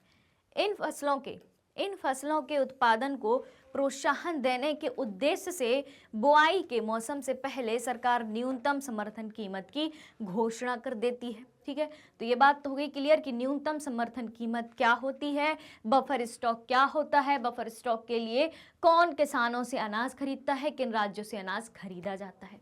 इतनी बातें क्लियर हो गई। अब देखें भाई आगे जो अनाज खरीदा गया तो खरीदे हुए अनाज खाद्य भंडारों में रखे जाते हैं। ऐसा कमी वाले क्षेत्रों, यानी कि जिन क्षेत्रों में अनाज की कमी है, ऐसा कमी वाले क्षेत्रों में और समाज के गरीब वर्गों में बाजार कीमत से कम कीमत पर अनाज के वितरण के लिए किया जाता है। जिन क्षेत्रों में अनाज की कमी है उन क्षेत्रों के लिए ये बफर स्टॉक होता है या खाद्य भंडारण होता है, या फिर समाज के गरीब वर्ग समाज के गरीब वर्ग के जो व्यक्ति हैं उनको वो अनाज सार्वजनिक वितरण प्रणाली के माध्यम से बाजार से भी कम कीमत में वो अनाज उपलब्ध कराया जाता है। इस कीमत को निर्गम कीमत भी कहते हैं। किसे कहते हैं निर्गम कीमत? किसको कहते हैं? जब बाजार कीमत से कम कीमत पर अनाज का वितरण किया जाता है, किस वर्ग को? गरीब वर्गों को, तो उस कीमत को कहा जाता है निर्गम कीमत। यह खराब मौसम में या फिर आपदा काल में अनाज की कमी की समस्या को हल करने में मदद करता है। खराब मौसम में यानी कि जब बाढ़ आ जाए तो फसल नष्ट हो जाती है, जब सूखा की स्थिति उत्पन्न हो तो फसल का उत्पादन उतना नहीं होता है। तो ऐसी अगर कोई मौसमी आपदा आती है, खराब मौसम रहता है, तो अनाज की कमी की समस्या हल करने में बफर स्टॉक जो है काफ़ी मदद करता है, क्योंकि वहाँ पे अतिरिक्त भंडारण इसी के लिए ही किया जाता है। चलो भाई, अब आगे देखें। बफर स्टॉक तो अपन सीख चुके कि बफर स्टॉक क्या है। अब हम जानेंगे सार्वजनिक वितरण प्रणाली क्या है। चलो भाई, तो सार्वजनिक वितरण प्रणाली के बारे में सीखें। अब तो भारतीय खाद्य निगम द्वारा अधिप्राप्त अनाज को सरकार विनियमित राशन दुकानों के माध्यम से, मतलब एफसीआई ने जो अनाज जो है भंडारित किया था, तो सरकार विनियमित राशन दुकानें यानी कि जो रेगुलर राशन की दुकानें हैं, राशन दुकानों के माध्यम से समाज के गरीब वर्गों में वितरित करती है। ठीक है। तो जब राशन की दुकानों के माध्यम से समाज के गरीब वर्गों में बाजार कीमत से भी कम कीमत पर अनाज उपलब्ध कराया जाए तो इसे क्या कहा जाता है? सार्वजनिक वितरण प्रणाली यानी कि पीडीएस कहा जाता है। पब्लिक डिस्ट्रीब्यूशन सिस्टम कहा जाता है। राशन की दुकानों में, जिन्हें उचित दर वाली दुकानें या उचित मूल्य की दुकानें भी कहा जाता है, वहाँ पे चीनी, खाद्यान्न और खाना पकाने के लिए मिट्टी के तेल का भंडार होता है। खाद्यान्न यानी कि अनाज मिलेंगे, चीनी मिलेंगी यानी कि शक्कर, और मिट्टी का तेल खाना पकाने के लिए यानी कि केरोसिन मिलता है। ये सब बाजार कीमत से भी कम कीमत पर लोगों को उपलब्ध कराई जाती हैं। और भारत में ये जो राशन व्यवस्था की अपन बात कर रहे हैं, जो सार्वजनिक वितरण प्रणाली के माध्यम से चलाई जाने वाली व्यवस्था है, तो उस राशन व्यवस्था की शुरुआत जो है बंगाल के अकाल की पृष्ठभूमि में 1940 के दशक में शुरू हुई थी। बंगाल में अकाल 1943 में आया था और उसी दशक में भारत में राशन प्रणाली या राशन व्यवस्था की शुरुआत हुई थी। क्लियर इतना? चलो भाई, तो राशन कार्ड रखने वाला कोई भी परिवार प्रति माह इनकी एक अनुबंधित मात्रा, यानी कि जिस व्यक्ति के पास राशन कार्ड है, जो व्यक्ति राशन कार्ड रखने के योग्य है, वो व्यक्ति जो है एक अनुबंधित मात्रा यानी कि एक निश्चित मात्रा में ही अनाज जो है राशन की दुकानों से, उचित मूल्य की दुकानों से ग्रहण कर सकता है। जैसे 35 किलोग्राम अनाज प्रति माह, 5 लीटर मिट्टी का तेल प्रति माह और 5 किलोग्राम चीनी प्रति माह आदि निकटवर्ती राशन की दुकान से खरीद सकता है। क्या बात कही गई है कि राशन कार्ड रखने वाला कोई भी परिवार जो है प्रति माह इनकी एक अनुबंधित मात्रा, जैसे कि 35 किलोग्राम अनाज, 5 लीटर मिट्टी का तेल, 5 किलोग्राम चीनी आदि निकटवर्ती राशन की दुकान से जो है खरीद सकता है। गरीबी के उच्च स्तरों को ध्यान में रखते हुए 70 के दशक के मध्य से NSSO की रिपोर्ट के अनुसार खाद्य संबंधी 3 महत्वपूर्ण अंतर्क्षेप कार्यक्रम जो है प्रारंभ किए गए थे। सार्वजनिक वितरण प्रणाली जो कि पहले से थी ही, ठीक है, उसके बाद लेकिन उसे और मजबूत किया। उसके बाद एकीकृत बाल विकास सेवाएं ICDS, integrated child development services, जो प्रायोगिक आधार पर 1975 में शुरू की गई थी। एकीकृत बाल विकास सेवा ICDS, integrated child development services कब शुरू की गई थी? 1975 में शुरू की गई थी। और काम के बदले अनाज कब शुरू किया गया? 1977-78 में प्रारंभ किया गया। तो ये बातें क्या हो गई? कि जब गरीबी के उच्च स्तरों को ध्यान में रखा गया तो 70 के दशक के मध्य जो है NSSO ने जो रिपोर्ट जारी करी ठीक है। नेशनल सैंपल सर्वे ऑर्गेनाइजेशन ने जो रिपोर्ट जारी करी तो 3 चीजें प्रारंभ करी गई। एक तो ये जो सार्वजनिक वितरण प्रणाली पहले से ही चल रही थी उसमें सुधार किए गए। दूसरा, एकीकृत बाल विकास सेवाएं यानी कि इंटीग्रेटेड चाइल्ड डेवलपमेंट सर्विसेज 1975 में। और तीसरा, काम के बदले अनाज कार्यक्रम, काम के बदले अनाज क्या 1977-78 में। कब शुरू किया गया? 1977-78 में प्रारंभ किया गया। उसके बाद देखें भारतीय खाद्य सुरक्षा अधिनियम। भारत में खाद्य सुरक्षा के प्रयासों में अगली बात है भारतीय खाद्य सुरक्षा अधिनियम 2013 की। तो भारतीय खाद्य सुरक्षा अधिनियम 2013 के तहत खाद्य एवं पोषण संबंधी सुरक्षा, खाद्य एवं पोषण संबंधी सुरक्षा सस्ती कीमतों पर उपलब्ध कराई जा सके ताकि मानव गरिमामय जीवन निर्वाह कर सके। इस अधिनियम के तहत जो है 75% ग्रामीण जनसंख्या एवं 50% शहरी जनसंख्या को योग्य परिवारों में वर्गीकृत किया गया है।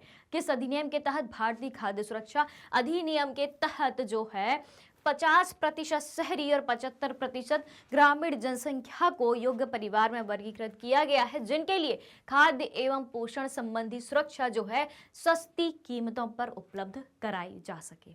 ठीक है, चलो भाई इसके आगे देखें हम। सार्वजनिक वितरण प्रणाली की वर्तमान स्थिति के बारे में अब हम बात करें।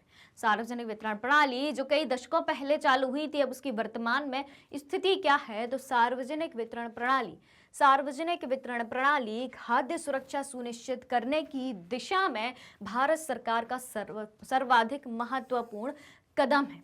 ठीक है, प्रारंभ में यह प्रणाली सबके लिए थी। ठीक है, प्रारंभ में यह प्रणाली निर्धन गैर निर्धन सबके लिए थी, यानी कि जो गरीब है उनके लिए भी थी, जो गरीब नहीं है उनके लिए भी थी, और निर्धनों और गैर निर्धनों के बीच यानी कि गरीबों और जो गरीब नहीं है उनके बीच कोई भेद नहीं किया जाता था, क्योंकि प्रारंभ में यह प्रणाली सबके लिए थी। बाद के वर्षों की बात करें तो बाद के वर्षों में सार्वजनिक वितरण प्रणाली को अधिक दक्ष और अधिक लक्षित बनाने के लिए संशोधित किया गया।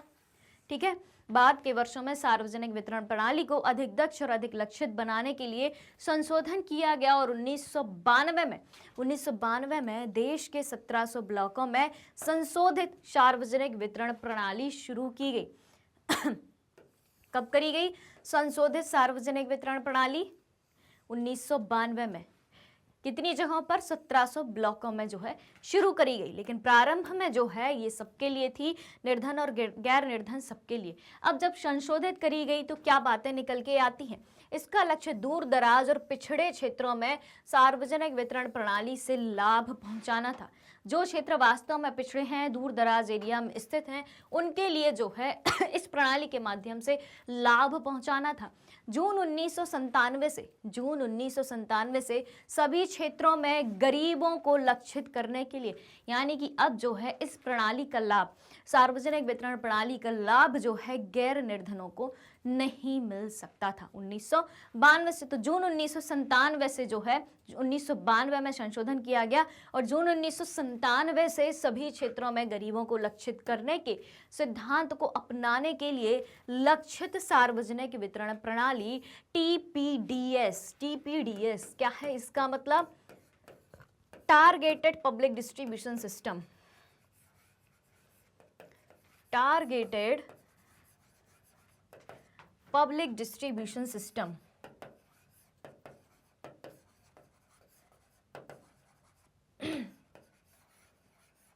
Targeted public distribution system.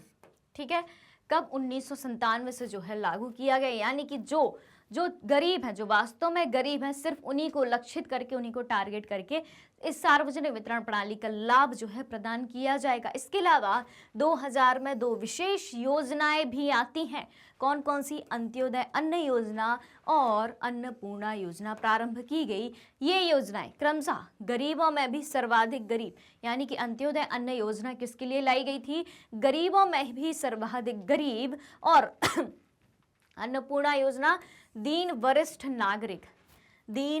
नागरिक, यानी कि वरिष्ठ नागरिक का मतलब होता है वृद्धजन, जो बूढ़े हो चुके हैं, जो अपना काम करने में सक्षम नहीं है, जो आय कमाने में, जो पैसा कमाने में सक्षम नहीं है, ऐसे व्यक्तियों को दीन वरिष्ठ नागरिक कहा गया जो दूसरों पर आश्रित हैं। तो ऐसे गरीबों में भी सर्वाधिक गरीबों के लिए अंत्योदय अन्न योजना और अन्नपूर्णा योजना दीन वरिष्ठ नागरिकों के लिए जो है चालू करी गई। तो ये बातें किस किस की हो गई? संशोधित सार्वजनिक वितरण प्रणाली, जिसको टीपीडीएस के नाम से जाना गया, टारगेटेड पब्लिक डिस्ट्रीब्यूशन सिस्टम, जो कि सिर्फ गरीबों के लिए ही चलाई गई। फिर उसके बाद 2 और योजनाएं आती हैं गरीबों में भी सबसे गरीब के लिए, अंत्योदय अन्न योजना, और दूसरी बात कही गई है दीन वरिष्ठ नागरिक समूहों के लिए कौन सी योजना आई? अन्नपूर्णा योजना आई। अब देखें आगे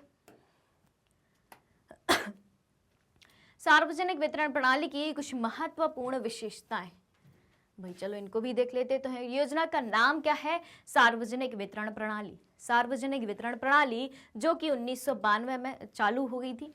ठीक है। लक्ष्य समूह सर्वजनीन यानी कि सब, तब तक 1992 तक की बात हो रही है।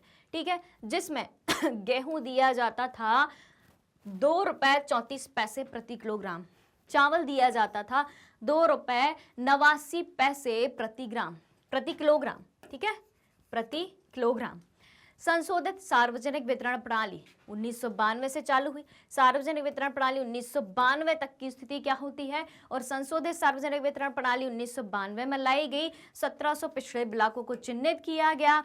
20 किलोग्राम एक परिवार को कुल अनाज दिया जाता था। गेहूं दिया जाता था 2 रुपए 80 पैसे प्रति किलोग्राम। चावल दिया जाता था 3 रुपए 77 पैसे प्रति किलोग्राम। उसके बाद देखें लक्षित सार्वजनिक वितरण प्रणाली टीपीडीएस। ठीक है, 1997 में ये काम मतलब बात कही गई थी और 2000 से इसको कार्यान्वित किया गया, यानी कि इम्प्लीमेंटेशन 2000 से चालू होता है। निर्धन और गैर निर्धन बीपीएल एपीएल। ठीक है, तो यहाँ जो है सिर्फ निर्धनों के लिए चालू की गई थी।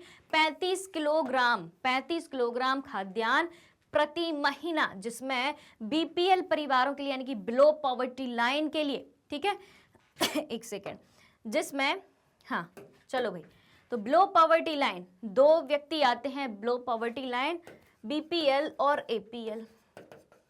ठीक है, ये हो जाएगा अपना बिलो पॉवर्टी लाइन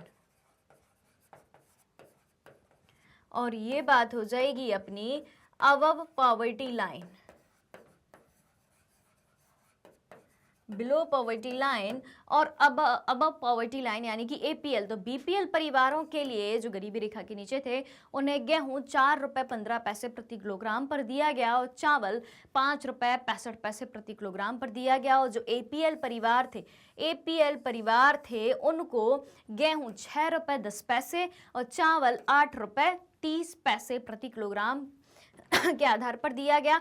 फिर आती है बारी अंत्योदय अन्न योजना की, जो 2002 में आई। निर्धनों में भी सबसे निर्धन, गरीबों में भी सबसे गरीबों के लिए आई, जिसमें 35 किलोग्राम घर के मुखिया के नाम से जो है जिसका राशन कार्ड होगा खाद्यान्न प्रति महीना दिया जाता था। गेहूं 2 रुपए किलो में, चावल 3 रुपए किलो में। अंत्योदय अन्न योजना के तहत अन्नपूर्णा योजना आती है आपकी 2000 में। दीन वरिष्ठ नागरिकों के लिए 10 किलोग्राम खाद्यान्न प्रति माह और उनके लिए ये जो है एकदम निःशुल्क यानी कि फ्री में योजना थी। उसके बाद राष्ट्रीय खाद्य सुरक्षा अधिनियम आया अपना 2013 में। जो इसके योग्य परिवार होंगे उनके लिए उनका लाभ मिलेगा। 5 किलो प्रति व्यक्ति प्रति माह जो है अनाज दिया जाता है। गेहूं 2 रुपए किलो, चावल 3 रुपए किलो और बाकी अन्य अनाज 1-1 रुपए किलो में दिए जाते हैं। तो ये बात हो गई सार्वजनिक वितरण प्रणाली की विशेषताओं की बात हो गई। इस चार्ट के माध्यम से, इस टेबल के माध्यम से हम पूरा जान चुके कि कौन सी योजना कब आई, कितना जो है उन लाभ मिलता है। ठीक है, और लक्षित समूह यानी कि किन व्यक्तियों को लाभ मिलता है, कितने रुपए किलो में कौन सी चीज किस वर्ष और किस योजना के तहत दी जाती है। ठीक है, तो ये जो चार्ट है, ये चार्ट अगर आपने याद कर लिया, ये टेबल, ये तालिका आपने याद कर ली, तो आप जो है इसकी थ्योरी बहुत अच्छे से लिख सकते हैं। फिर आपसे किसी भी तरीके का क्वेश्चन पूछा जाए, आपसे पूछा जाए अंत्योदय अन्न योजना के बारे में बताइए, आपसे पूछा जाए अन्नपूर्णा योजना के बारे में बताइए, आपसे पूछा जाए राष्ट्रीय खाद्य सुरक्षा मिशन के बारे में बताइए, आप आराम से जो है 6 से 7 लाइनें एक एक चीज के बारे में इस टेबल के माध्यम से आप लिख सकते हैं। तो आपको क्या करना है, जो थ्योरी समझाई है पहले वो तो समझना ही है, उससे तो सारी चीजें याद रखना ही है, साथ ही साथ इस चार्ट को जो है आपको याद करना है, ठीक है। और इस चार्ट को जो है आप एज इट इज आप अपनी दीवार में चिपका लें, आप कहीं लिख लें, तो क्या होगा, वो चीज़ ध्यान में बनी रहेगी, ठीक है। क्लियर हो गई बात। अब चलते हैं आगे। अंत्योदय अन्न योजना की अब हम बात करें डिटेल में। अंत्योदय अन्न योजना, तो अंत्योदय अन्न योजना दिसंबर 2000 में कब आती है, दिसंबर 2000 में शुरू की गई थी। इस योजना के अंतर्गत लक्षित सार्वजनिक वितरण प्रणाली में, कौन, इस योजना के अंतर्गत लक्षित सार्वजनिक वितरण प्रणाली में आने वाले निर्धनता रेखा से नीचे के परिवारों में से 1 करोड़ लोगों की पहचान की गई। निर्धनता रेखा से नीचे यानी कि BPL, below poverty line, BPL से नीचे यानी कि निर्धनता रेखा से नीचे आने वाले परिवारों में से कितने, 1 करोड़ लोगों की पहचान करी गई। और संबंधित राज्य के ग्रामीण विकास विभागों ने गरीबी रेखा से नीचे के गरीब परिवारों को सर्वेक्षण के द्वारा चुना। तो गरीबी रेखा से नीचे के जो 1 करोड़ परिवार है, 1 करोड़ लोग जो हैं, उनको कैसे चुना, ग्रामीण विकास विभागों ने चुना, सर्वे के माध्यम से, सर्वेक्षण के माध्यम से। तो 2 रुपए प्रति किलोग्राम गेहूं और 3 रुपए प्रति किलोग्राम की अत्यधिक आर्थिक सहायता, ठीक है, प्राप्त दर पर प्रत्येक पात्र परिवार को 25 किलोग्राम अनाज उपलब्ध जो है कराया गया। अंत्योदय अन्न योजना गरीबों में भी सबसे गरीबों के लिए। अब बढ़े आगे। अनाज की यह मात्रा जो है अप्रैल 2002 में 25 किलोग्राम से बढ़ाकर 35 किलोग्राम कर दी गई थी, ठीक है। आप देखें 2000 में चालू हुई थी ये योजना, उस समय तक 25 किलोग्राम अनाज दिया जाता था। इसके बाद हम देखें तो अप्रैल 2002 में यानी कि तकरीबन 1.5 साल बाद जो है 25 किलोग्राम से बढ़ाकर कितनी कर दी गई, 45 किलोग्राम कर दी गई। जून 2003 और अगस्त 2004 में इसमें 50-50 लाख अतिरिक्त बीपीएल परिवार 2 बार जोड़े गए। जून 2003 में 50 लाख जोड़े तो 1 करोड़ से बढ़ के कितने हो गए, 1.5 करोड़। और 2004 में फिर से 50 लाख अतिरिक्त परिवार जोड़े तो इनकी संख्या कितनी हो गई, टोटल 2 करोड़ हो गई, ठीक है। तो इस तरीके से जो है समय समय पर गरीबों में भी सबसे गरीबों का जो है सर्वे किया गया और उस सर्वे के माध्यम से ऐसे 2 करोड़ परिवारों को 2004 तक अंत्योदय अन्न योजना के माध्यम से सहायता प्राप्त हो रही है। अब हम बात करें सब्सिडी की, सहायकी की। नाम सुना होगा आपने सब्सिडी का, घर में सुना होगा, कभी कभी न्यूज़ में सुना होगा, न्यूज़ चैनल पर सुना होगा। क्या होती है वो सब्सिडी या सहायकी, चलिए तो जानते हैं। वह भुगतान है, सब्सिडी वह भुगतान है जो सरकार द्वारा किसी उत्पादक को बाजार कीमत की अनुपूर्ति के लिए किया जाता है। सरकार द्वारा किसी व्यक्ति को, किसी उत्पादक को बाजार की अनुपूर्ति के लिए किया जाता है सहायकी से घरेलू उत्पादकों के लिए ऊंची आय कायम रखते हुए उपभोक्ता कीमतों को कम किया जाता है। जैसे कि अपन उदाहरण लें गैस सिलेंडर का, एलपीजी गैस सिलेंडर जिस पे खाना बनता है, लिक्विड पेट्रोलियम गैस का जो सिलेंडर होता है, जो कि आपके घरों में काम में आता है, खाना बनाने में काम में आता है, सभी के घरों में होगा। मान लो कि उसकी कीमत 1000 रुपये है और आपको वो सिलेंडर मान लो कि 800 रुपये में पड़ता है। अब भाई बाजार में तो कीमत कितनी है, 1000 रुपये में है, कितनी है, 1000 रुपये में, और आपको कितने में मिल रहा है भाई, 800 रुपये में। तो जो 200 रुपये हैं उसकी पूर्ति कौन करेगा, ये 200 रुपये क्या कहलाएंगे, और इन 200 रुपये की पूर्ति कौन करेगा, ठीक है। तो ये 200 रुपये की पूर्ति कौन करेगी, सरकार करेगी। किसको देगी, जो भी वो गैस एजेंसी है, ठीक है। मान लो आपके यहाँ भारत गैस आती है या इंडियन की गैस आती है, कंपनी का नाम है, ठीक है। तो जिस किसी भी कंपनी की गैस आती है तो ये जो 200 रुपये है, वैसे तो वो 1000 रुपये में मिलती है, लेकिन आपको 800 रुपये में मिल रही है, लेकिन 200 रुपये आपके लिए कम किए गए। तो 200 रुपये क्या कहलाई, सब्सिडी कहलाई, जो कि सरकार किसको देगी, सरकार देगी गैस एजेंसी को। किसको देगी? गैस एजेंसी को। क्लियर हो गई बात? सरकार किसको देगी? वो गैस एजेंसी के लिए देती है। तो सरकार जो है भरपाई करती है। 200 रुपए की भरपाई कौन कर रही है? सरकार कर रही है। यही चीज कहलाती है सहायकी या सब्सिडी, यानी कि सब्सिडी के माध्यम से आपकी सहायता सरकार करती है और सरकार उस गैस एजेंसी को पैसा देती है। हो गई अब बात क्लियर? अब चलते हैं आगे। अब हम जाने राशन कार्ड के प्रकारों के बारे में। तो राशन कार्ड जो है 3 प्रकार के होते हैं भाई। कौन कौन सा? ए बाय कार्ड, अंत्योदय अन्न योजना। ए बाय का मतलब क्या होता है भाई? अंत्योदय अन्न योजना।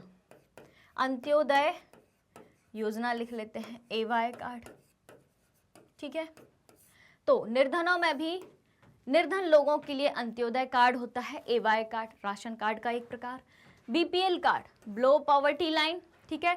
निर्धनता रेखा से नीचे के लोगों के लिए गरीबी रेखा वाला कार्ड कहलाता है बीपीएल कार्ड।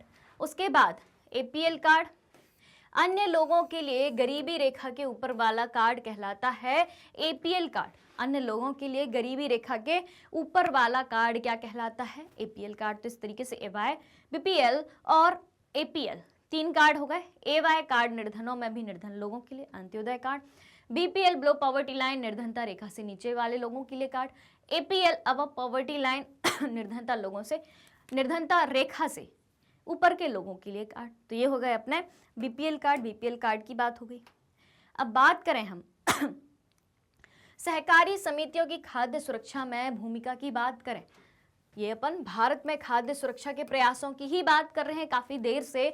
तो उसी में बात आती है कि सहकारी समितियों की खाद्य सुरक्षा में क्या भूमिका होती है। सहकारी समितियां जिसमें लोग साथ में कार्य करते हैं, तो उन सहकारी समितियों की खाद्य सुरक्षा या फूड सिक्योरिटी में क्या भूमिका है, क्या रोल है उनका, उस बारे में जानते हैं।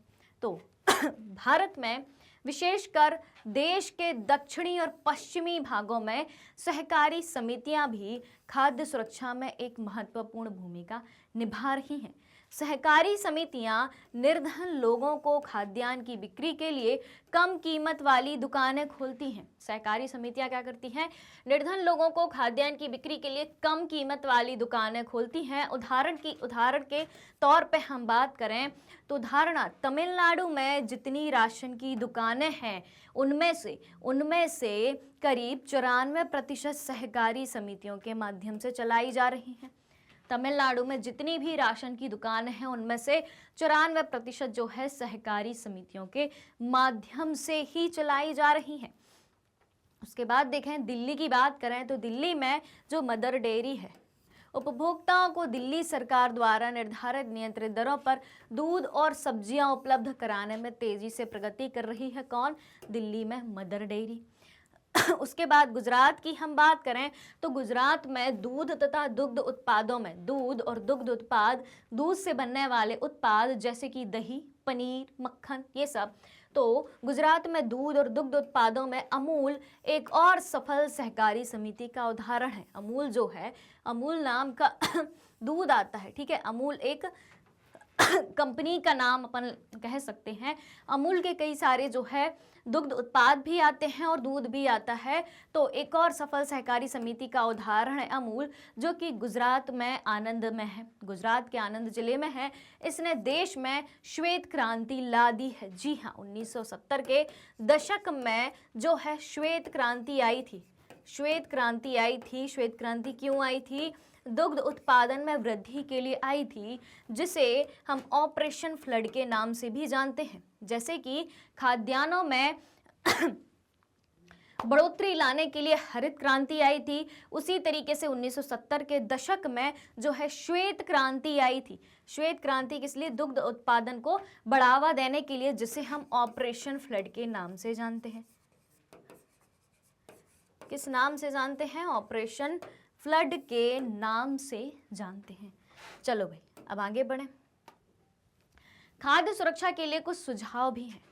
खाद्य सुरक्षा के लिए कुछ सुझाव भी हैं, जैसे कि कृषि उत्पादन में वृद्धि। खाद्य सुरक्षा के लिए कृषि उत्पादन में अगर वृद्धि करी जाए तो खाद्य सुरक्षा हो सकती है, क्योंकि खाद्यान्न की कमी नहीं रहेगी।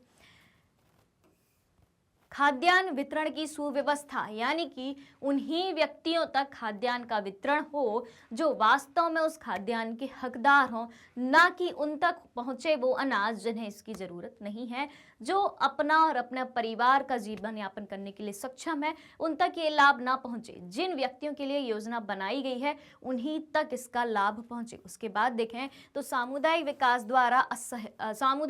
द्वारा सहयोग तथा संगठन। उसके बाद खाद्यान्न प्रशासन में सुधार लाया जाए। उसके बाद देखें तो जनसंख्या नियोजन, यानी कि जनसंख्या को कम करने के प्रयास किए जाएं, ठीक है। और उसके बाद उपभोग की वर्तमान आदतों में परिवर्तन, यानी कि जितनी आवश्यकता है उतना ही हर व्यक्ति जो है खाद्यान्न का उपयोग करे, आवश्यकता से अधिक ना करे कि जितनी आवश्यकता है नहीं आप उतना बना रहे हैं, ठीक है, नहीं आपसे आप उतना जितना नहीं खा पा रहे हैं, वो जो खाना है वो वेस्ट जा रहा है। तो उपभोग की वर्तमान आदतों में परिवर्तन लाया जाए, सुधार किया जाए। तो इन कुछ तरीकों से इन कुछ सुझावों के माध्यम से खाद्य सुरक्षा जो है बरकरार रखी जा सकती है और देश को जो है गरीबी और भुखमरी जैसी बीमारियों से, गरीबी और भुखमरी एक तरीके की बीमारी है, तो गरीबी और भुखमरी जैसी बीमारियों से जो है बचाया जा सकता है। तो इस चैप्टर में हमने कई सारी चीज़ें सीखी कि खाद्य सुरक्षा क्या होती है, खाद्य सुरक्षा क्यों होती है, खाद्य सुरक्षा की आवश्यकता क्यों पड़ी, खाद्य असुरक्षा क्या होती है, खाद्य असुरक्षा में असुरक्षित समूह कौन से आते हैं, कौन से वो समूह होते हैं जो इनसिक्योर होते हैं खाद्य को लेके, खाद्यान्न को लेके, उनके पास उतनी पहुंच नहीं हो पाती वो अपनी आवश्यकताओं की पूर्ति नहीं कर पाते। दूसरी, खाद्य असुरक्षा को दूर करने के लिए सरकार ने क्या प्रयास किए, यानी कि सरकार द्वारा खाद्य सुरक्षा के लिए क्या क्या प्रयास किए गए, उसमें अपन ने देखा सार्वजनिक वितरण प्रणाली को जाना, बफर स्टॉक को जाना, अंत्योदय अन्न योजना को जाना, अन्नपूर्णा योजना को जाना, ठीक है, ये सारी बातें जानी। और उसके बाद देखा कि ये सब सार्वजनिक वितरण प्रणाली और बफर स्टॉक कैसे काम करते हैं। और उसके बाद हमने देखे कि खाद्य सुरक्षा के लिए और क्या सुझाव हो सकते हैं। तो लगभग 6 सुझाव हमने देखे कि इन तरीकों को अपनाने से जो है खाद्य सुरक्षा में वृद्धि की जा सकती है, ठीक है। तो ये जो है आज हमारा खाद्य सुरक्षा, भारत में खाद्य सुरक्षा का कंप्लीट चैप्टर रिवीजन यहीं पे खत्म होता है। ये चैप्टर जो है मैंने काफ़ी सारे पार्ट्स में पढ़ाया है। ये चैप्टर जो है 3 पार्ट में मैंने कंप्लीट किया है। उसके बाद NCERT solutions, multiple choice question, MIQ यानी कि मोस्ट इंपॉर्टेंट क्वेश्चन, सारी चीज़ें सॉल्व कराई हैं। और आखिरी पार्ट जो होता है अपना होता है वन शॉट रिवीजन का, तो वो भी आज मैंने आपको करा दिया। और अगर आपने पिछले सारे पार्ट्स इसके चैप्टर के नहीं पढ़े हैं तो आप वो भी पढ़ सकते हैं। वो सब हमारी यूट्यूब चैनल, जो मैग्नेट ब्रेन्स का यूट्यूब चैनल है, उसकी प्लेलिस्ट में अवेलेबल है एप्लीकेशन और वेबसाइट पर भी अवेलेबल है। इसके अलावा अगर आप ई बुक्स और ई नोट्स भी चाहते हैं तो यहाँ जो डिस्क्रिप्शन बॉक्स में लिंक दी गई है वहाँ से आप जो है अवेल कर सकते हैं। इसके अलावा हम आपके लिए प्रोवाइड कराते हैं कुछ टॉप कोर्सेज, जैसे कि CBSE English medium, CBSE Hindi medium, 3 state board को भी हम कवर करते हैं, यूपी बोर्ड, बिहार बोर्ड और एमपी बोर्ड। इसके अलावा कुछ अन्य कोर्सेज भी हमारे पास उपलब्ध हैं, जिनमें से स्पोकन इंग्लिश, यूईटी, एनटीएससी और ओलंपियाड है। और सबसे बड़ी बात यह है कि ये सारे कोर्सेज एक ही प्लेटफॉर्म पर हाई क्वालिटी एजुकेशन के साथ एकदम फ्री में अवेलेबल है। मैग्नेट ब्रेन्स यूट्यूब चैनल के अलावा जो है अदर सोशल मीडिया प्लेटफॉर्म जैसे कि फेसबुक, इंस्टाग्राम, ट्विटर और टेलीग्राम पर भी अवेलेबल है। तो आज के इस सेशन को आप सभी ज़्यादा से ज़्यादा लाइक करें, ज़्यादा से ज़्यादा शेयर करें और चैनल से जुड़ी सारी अपडेट को जानने के लिए चैनल को सब्सक्राइब भी करें। हमारे साथ बने रहें, जुड़े रहें, पढ़ते रहें, खुश रहें। Thank you so much.